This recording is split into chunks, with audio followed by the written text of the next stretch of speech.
আসসালামু আলাইকুম ওয়া রাহমাতুল্লাহি ওয়া বারাকাতুহু। প্রিয় ভিউয়ার্স, আমার অনেক পরিচিত ভাই এবং বন্ধু আমাকে জিজ্ঞাসা করেছেন হোয়াটসঅ্যাপের মাধ্যমে এবং মেসেঞ্জারে যে আমি এই বছর কোথায় আছি, কোথায় তারাবি পড়াচ্ছি। তো আমি একটা উদ্দেশ্য নিয়ে আমি একটা ছোট্ট একটা ভিডিও, একটা শর্ট ভিডিও বানিয়েছি এবং ওখানে আমি এটা বলেছি যে আমি কোথায় আছি। তো চলুন দেখা যাক। 1 2 3।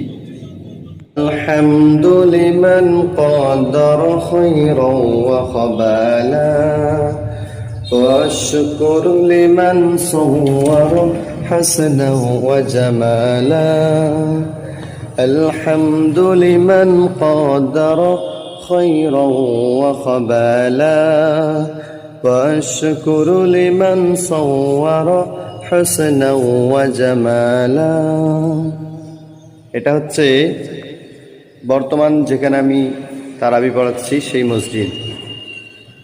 এটা হচ্ছে দুই তালার উপরেও পানির ব্যবস্থা, উজু করার ব্যবস্থা রয়েছে আলহামদুলিল্লাহ। এটা হচ্ছে উপরে, আর নিচেরটা দেখাচ্ছে আপনাদেরকে, একটু ওয়েট। এটা হচ্ছে নিচেটা, এই যে গেট, এখানে উজুখানা, আর এটা পুরোটাই মসজিদ। ওইটা একটা ভিতরে দরজা চলে গেছে, ভিতর দিকে একবারে চলে গেছে এইটা। আর ওইটা হচ্ছে আমার মক্তব। তো কেমন লাগলো?